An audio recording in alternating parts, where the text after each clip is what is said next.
Hi, everybody. I'm Colleen Byram. I am an admin on Mediumship Development Forum and Mediumship 101 Development Group. I'm very happy to welcome our guest today, Reverend Stephen Hermann. He is an ordained minister in the National Spiritualist Association of Churches in the U.S., and he also teaches for the Spiritualist Federation in the U.K. He is also the author of one of my very, very favorite books to recommend to mediums who are starting out or well on their way, because it focuses on the mechanics of receiving spirit communication. So we're going to talk more about that. And without further ado, let me welcome Steve. Hi. Hi, I'm really happy to be here. It's totally awesome. Well, thank you. And can I note just right off the bat, we didn't talk about this in our pre-interview, but you're available for in-person readings in 3 locations. Is that still correct? Yeah, I'm all over the place, literally. So it's probably more than 3 locations. But yeah, I just moved from New Zealand. I was there like for over 10 years.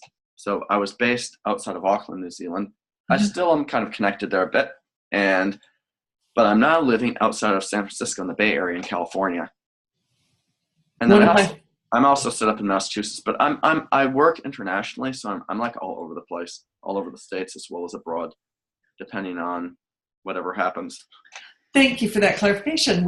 People can always find you on your website through your events tab to know where you're teaching, where you're going to be presenting. And we'll talk about that more in a minute. You know, one of the things our mediums are always interested in learning is about individuals' personal journeys of unfoldment. How did you come to mediumship?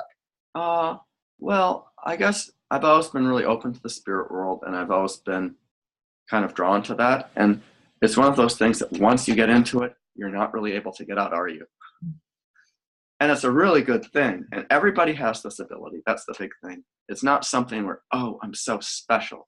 I'm so endowed with these marvelous, amazing powers. I'm superior to everybody else. I have to be on some kind of high pedestal. It's really natural. It's just like an artistic or musical ability. Mm-hmm. And granted, there are some people that can't draw a straight line. But, if they went to a class with someone who's running it, and facilitating it, who's very experienced, just through different types of exercises with patience and perseverance, their hand-eye coordination is going to just massively improve, and they're going to be able to draw a little bit better. It might take them a bit longer than someone who comes into life with a lot of the creative ability there, but it's still something that we all have, and it's the same thing with mediumship. I'm really glad you said that, because it's a question that comes up a lot. Can it be learned? And I agree with you. I agree that it can be learned. I think people have they're starting further down the line. They have a more awakened capacity. Well, we just have different propensities and, different attributes too. And certainly, sometimes people say, oh my gosh, it's a gift. I mean, the real gift is the blessing that comes through, but it's really something that everyone can cultivate it. And, how these spiritual abilities develop, what happens, it's very personal, because, we're all in a different place, and we all have different capabilities. You've been doing this for 40 years. What were your early years like? Who did you study with, for example? And did you become involved with the Spiritualist Church early on? Yeah, well, I was really, I was really open to, like I say, the first time I ever talked to spirit was when I was 2. And so I was always pretty open to the spirit world, which is, like, as far as I'm concerned, that's totally normal. And then when I was little, I remember I went with my mom to this meditation group. So I got to sit with all these adults. And I'm still a bit hyperactive. I like to move around. Really? Oh, yeah, absolutely. So I was sitting there in the chair, and all these other adults all sitting there being very silent, trying to meditate. And what did I do? Moving my arms and legs, adjusting myself. Oh my gosh, I drove them totally nuts. They wished that, that I wasn't there, but I was. So I really got into a lot of things of that sort, meditation and metaphysical things. I was exposed to a lot of that when I was young. I grew up in Amherst, Massachusetts, and Amherst, that's about 2 hours west of Boston. And it's a really cool place. If you go there now, it's still sort of got that whole 1960s, 1970 feel to it, because you've got 5 colleges in the area. Right. Always a good sign. Always a very stimulating environment for every sort of learning. You get exposed to everything. Northampton is Lesbianville, USA. It's very, very alternative. You have like these old hippies living out in the mountains, Those are our people. It's awesome, you know. So how did the book come about? Where were you in your development that you thought, man, I got to get this stuff down on paper? Was it quiet? I'm really into teaching. So, and I guess in the past, I've written a lot of articles for different New Age or spiritualist publications, just in a general sense. I mean, going back the last 25 years or more. Actually, more than that. Gosh.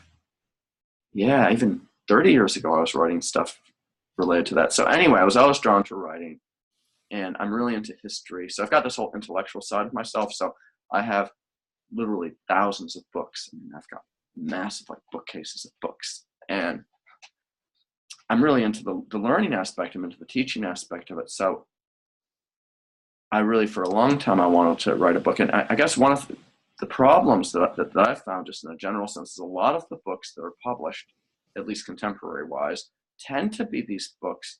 They might even be written by ghost writers, pardon the pun, in a lot of cases, but they're about some medium, and it's very basic type of information. It's how wonderful the medium is, all these examples of readings they've done, and that stuff. I suppose if someone's kind of just getting into things, they might find it really interesting or fascinating, which is a good thing, but it's not really in depth. It doesn't really go past a very superficial surface type of level. And a lot of times, it's like I say, just to promote the medium, how wonderful they are. Right. I call those the clever little me books. Yeah, and it's really funny because if you go back in like the UK, like maybe 25 years ago or so, I remember every single medium there had a book out. They usually were self-published.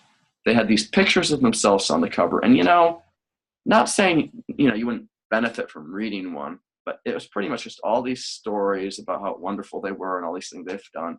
And now it's become a little bit more, really the same thing is going on. I mean, you have the same types of books being published. But, what I'm really into is the development aspect, the mechanics of it. And there certainly are, if you go back in the last 100 years or more, a number of books that have been written here and there that really get into more of how to develop, how to unfold as a medium, this type of thing.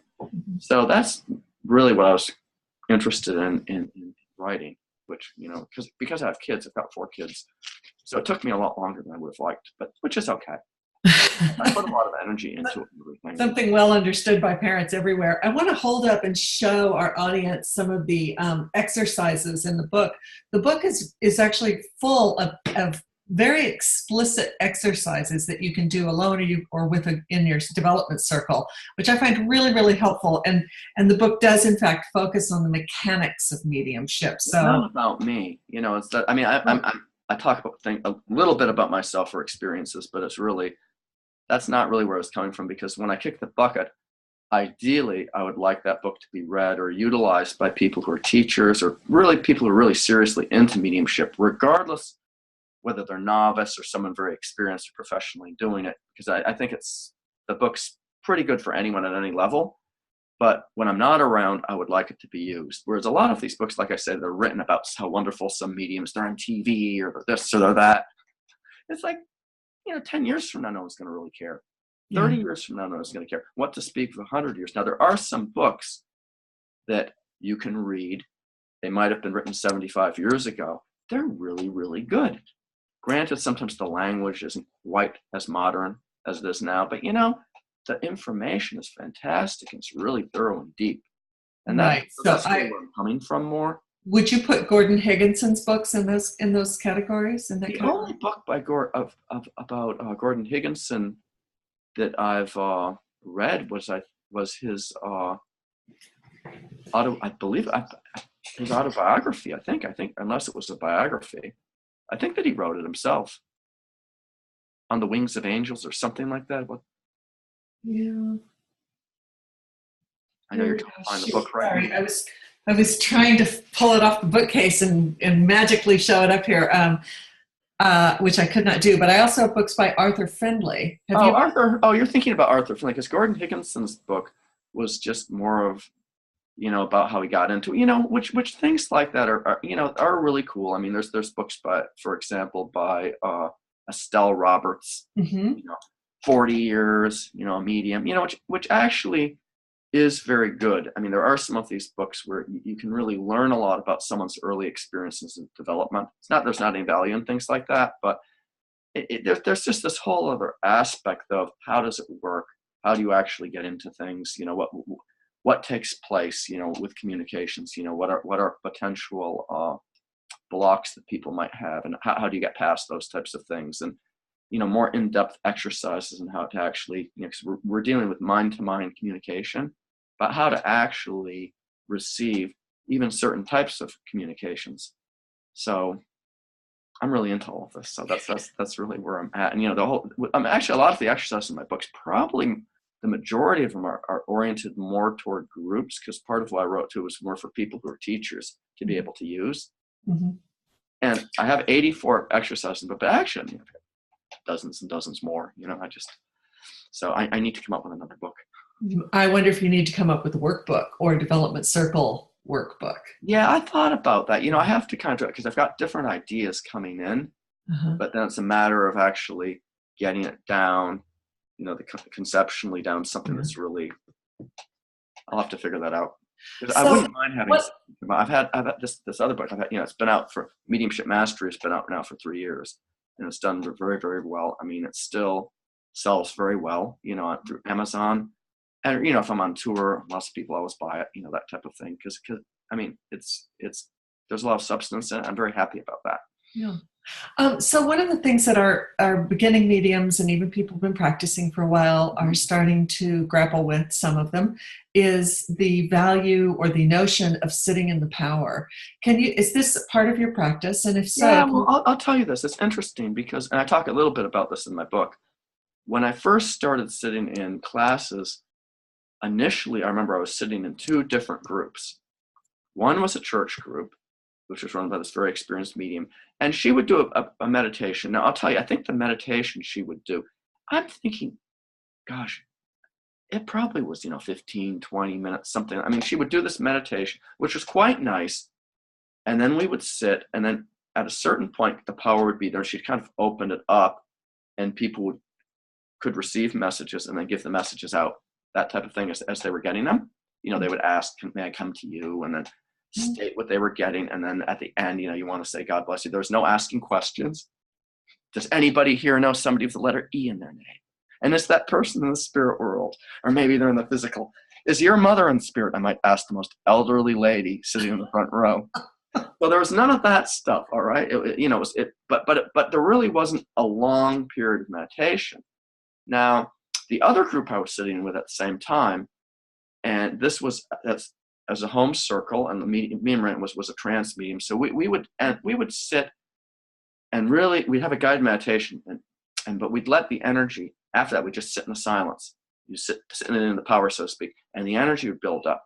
So that would easily be 45 minutes or an hour sitting there, typically, something like. And then we would go around and everyone would share. It wasn't just people randomly opening up.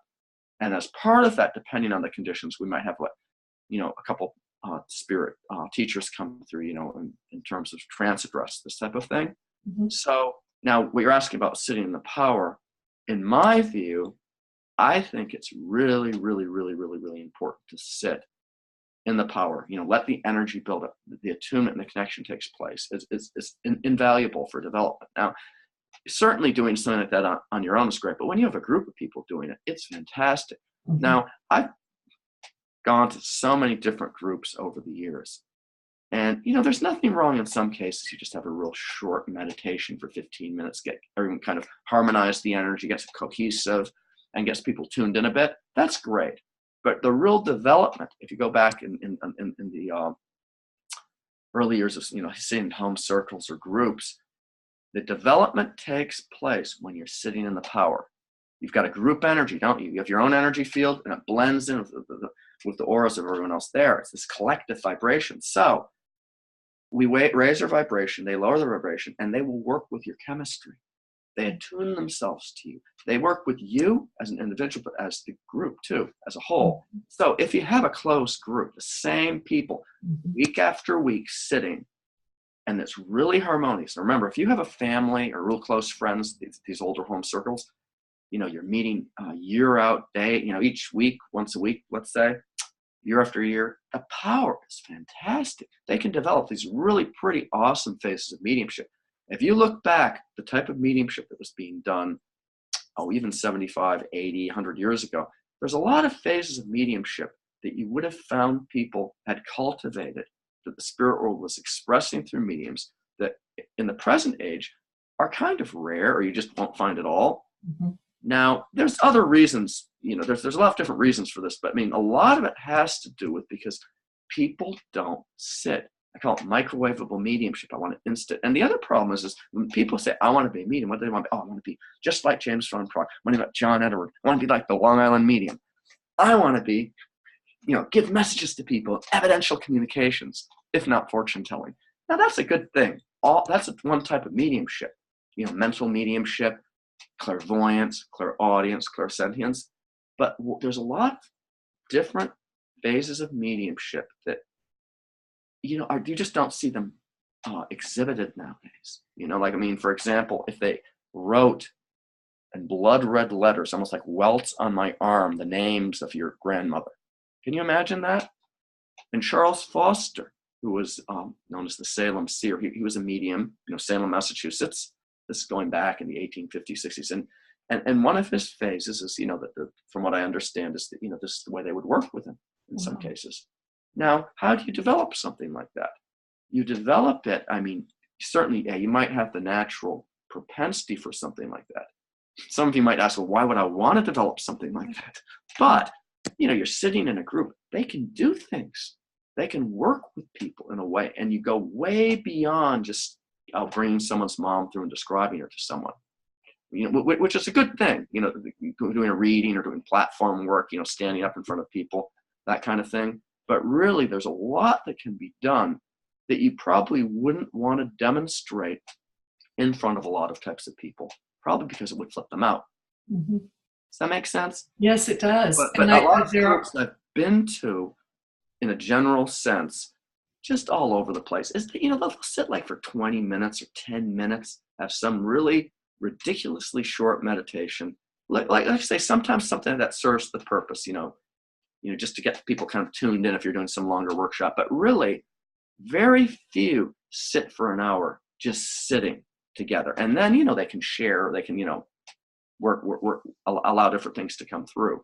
But the development doesn't take place when you're giving stuff out. You're learning when you're doing that, and the spirit's learning to work with you. But the development is when they work with your chemistry and the powers there. Does that make sense? Yes, it does. I'm one of Mavis's mentorship students, and one of the things that Mavis recommends is that we sit, she says twice a week is sufficient to sit alone in the power. Yeah. Well, the more alone in the power and to build it up, the better. That's the whole. Personally, every day. The reason she's saying twice a week is because it's kind of sufficient in one sense. But really, it'd be like saying, well, you don't brush your teeth at all. Brush them at least twice a week. Now, what would happen if you didn't brush your teeth? What color would they get? They would get yellow, brownish, and then black, and then they start wobbling. You probably could remove them.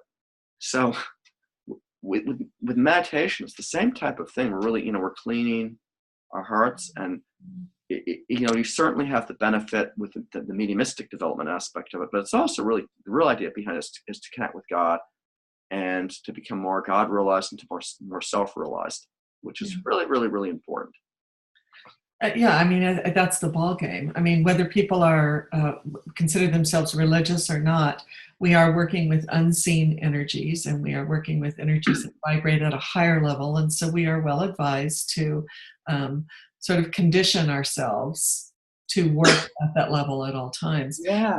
Would you share with us what you think is a particularly, apart from sitting in the power, a particularly useful exercise for someone who's starting out? Well, I guess there's a couple things. It depends on I guess you're talking about someone just starting out. Well, what I usually tell people who are pretty new to it is, well, the first thing is just what we were talking about before, reading books. I really think it's important to read as many different books as possible about mediumship and just get a really good idea. And there's different books I could recommend, but just in a general sense, even if you read a really pretty lousy book with information that's not even valid, and maybe it's just incorrect information, which is out there, so very diluted or, just incorrect information. It's really good because then you can compare and contrast. And what you put in there, it's a good thing. Education is a good thing intellectually.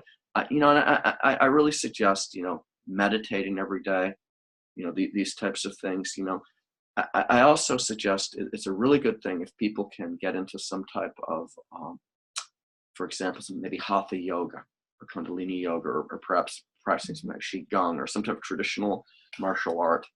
And the reason is because a lot of these disciplines get you in touch with your own natural life force energy that circulates throughout your own physical body and around you. We have our physical body, but we have the subtle body. So the Asian systems of healing, as well as, the martial arts traditions, understand that. And if you're doing these types of things, there's the meditative aspect, which is excellent. I mean, you really want to cultivate the meditative aspect, but you also want to develop that sensitivity to subtle energies. And subtle energies are physical, but they're less dense than the typical physical energies that we experience through our 5 physical senses. Now, the other thing I also suggest to people sometimes, particularly if you have someone that are very, very analytically oriented, I might tell them, do some art, maybe, get little kids' finger paints or crayons or something and play around with it. Yeah. Because things like that loosen you up, which is a really good thing. And takes you out of the left brain into the right brain. I'm a huge fan of Qigong. I think all of that stuff is awesome. I mean, it's and it needs to be done daily. And the big thing is, we're talking about raising our vibration, connecting these higher vibrations, these subtle worlds. So we're spirit people now. We have a subtle body.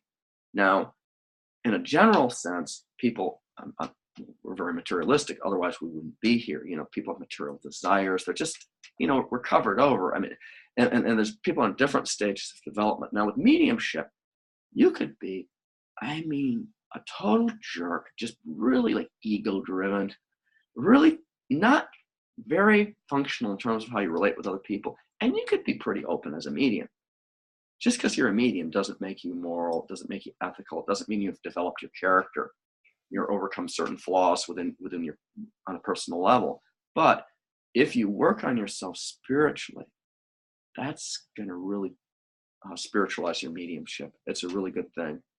Well, I think also just personal development and doing the psychological and introspective and spade work necessary to understand our own weaknesses, so that, a lot of people, I see this a lot, talk about, they have poor boundaries. And so they think that the spirit world can hurt them, can cause them physical pain or emotional pain.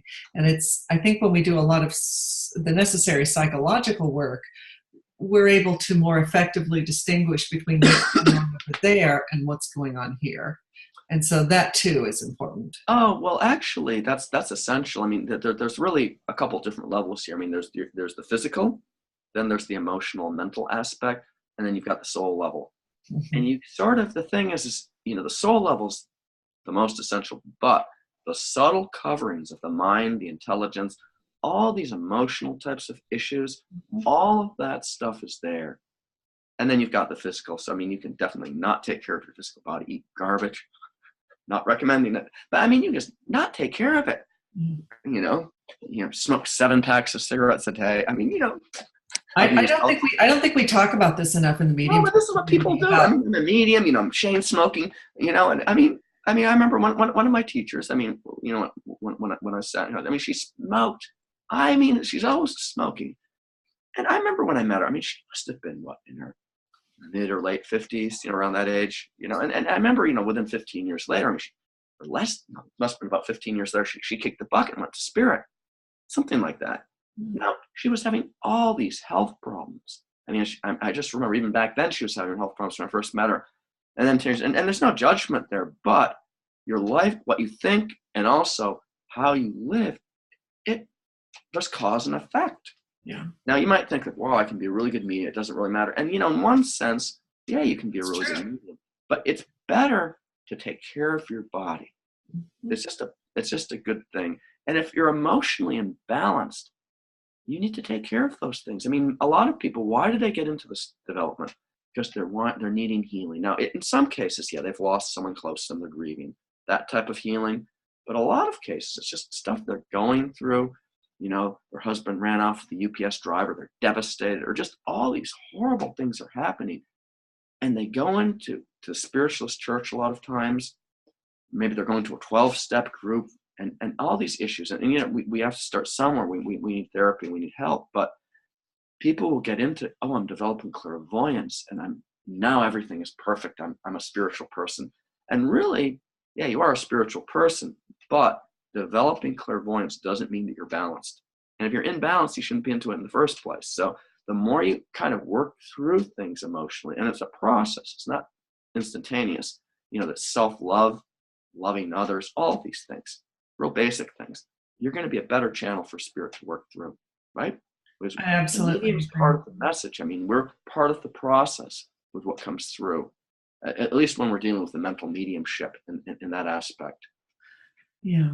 Well, Stephen, thank you. That was... I kind of get carried away and go on. So No, I think that was a very healing message for the community. We don't talk about physical health and emotional health enough in our community.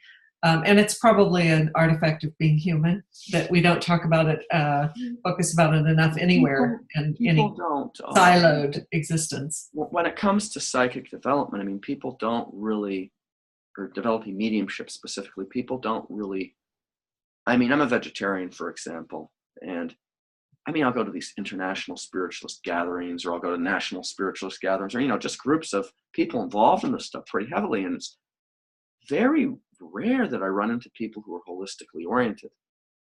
And I think just in a general sense, most people are. And, to be a medium, you don't have to be holistically oriented, but it's out in the beginning, it always kind of surprised me, just because it's for me, the development goes along with the spiritual growth. Yeah. Part of which it would be a holistic type of lifestyle. Well, this just all goes to show that mediums are just a swath of society. We're just the same issues that affect society at large. And if you're in the spirit world, you got to look at it this way too. Let's just say, you're like the average grandmother. You're a little bit messed up, but you're really a nice person. You mean pretty well. And, you kick the bucket, you go to the spirit world. Who are you going to resonate with? And you want to communicate with your granddaughter. Someone who's kind of like you. You're on the same mental wavelength. And remember, when you go to the spirit world, what are you like? Well, you're the same way you were when you were here. It's not, you merge in this bright white light and you give up your individuality. No, you're still an individual. If you're neurotic, you're still a bit neurotic. You still have some problems. You don't overcome those. You don't wear like this white or teal hospital gown and float around all day. So it's all mental communication. So we see someone who's maybe they're in the UK, they go to the pub and have a few drinks and they're medium, this kind of thing. Well, someone of that mentality, it's going to be very, very easy to come through some of them same type of mindset. Right. And it's just what it is. It's how the mechanics of how it works. Yeah. So do you offer online instruction or workshops? Can you talk a little bit about how people can learn more about what you're teaching? Gosh, I mean, I do all sorts of things because teaching is really what I'm into the most. And I definitely, when I'm traveling especially, I run a lot of workshops. I have, and those could be a 2-hour or 3-hour evening workshop or an all day or even, for a full week. I have my own mediumship mastery training program, which is ongoing. Now, I do have it worldwide, but in the States, I have it 3 times a year. It's in Western Massachusetts, and we get people from all over the country, as well as abroad, that come to it. I keep the groups real small. We have it in the western part of Massachusetts, and it's awesome. I just had a program just a couple weekends ago in April, and it's snowy and sleeting the whole weekend, but that's another whole story. But yeah, it's great because we train for a couple days. I also offer I have a mediumship mentoring program, and that's one-on-one, usually through Skype or something similar. And I work with people individually, and that it really depends what someone wants to work on. I mean, someone could be a professional medium. I had one of my students, she's been since the last 30 years, but it's mainly more on her professional development, how to market herself, how to promote herself, this type of thing. She said she gave up her job. She'd been in real estate for years and years, decades. Very scary to leave a secure professional position and just do this stuff. Just gave it all up. And I mean, she's doing fantastic now, teaching all these classes. She's writing a book. I mean, she's out there promoting herself, and that's what we focused on. Although now we've shifted and are doing more of working on aspects of her own mediumship. And I mean, I have this other student, for example, and she's a shamanic practitioner for years, goes into this altered state. And a lot of what I've been working with her is just deepening the altered state, getting her into a state where control or entrancement can take place and they can speak through her, this type of thing. And, I work with her. I work with spirit teachers who influence me, who work in conjunction with the person I'd be working with. But I do a lot. I like to teach. I do a lot of one-on-one, but I like to work with a lot of groups too. So if anyone is interested in learning more about Reverend Stephen Hermann, he can be found at stevehermannmedium.com. And there's an events tab and workshops and different tabs across the top of the page you can click on. And you can follow him on Facebook as well. Is that true? You also Yeah. Oh, yeah. I'm really into hearing from people and helping people. I have my annual retreat too, which is in Massachusetts, and that's Columbus Day. We have it every Columbus Day weekend, which is October 5th through the 7th and 8th. Cool. And that's great. That's going to be the 15th annual one. So, if anyone's interested in all that stuff, just get hold of me. And Super. So I want to thank you for being with us today. This is fantastic. I know people are keen to put a face to the book. And I'm going to hold the book up again just in case, I don't know, somebody forgot about it in the last 10 minutes. This is a terrific book. It's chock full of very practical, detailed guidance about how to, not the theoretical, fluffy stuff. And that's why I think it's terrific. And I think you're terrific too. Thank you so much for being. I think it's really nice that you have this presentation too. Oh. And I really like your Facebook site because you're really into educating people and you're always encouraging all these new people. It's just such a good thing to see. Oh, thank you. And it's not about competing or, I've got to be better than you, or, and people get into this and they're intimidated sometimes because there's a lot of that. And it's really about love and it's about self-growth. That's the big thing. Yeah. Well, I think that's a great note to close on, the note of love and self-growth. And thank you for being here. And we'll have you back when you come out with your next book. Yeah, thank you so much for having me, and God bless you, and keep up all the wonderful work. Thank you, Steve. Bye-bye. Bye, everybody. We'll see you. If you've got comments, post them below, and I'll respond to them. Take care, everybody. Bye-bye.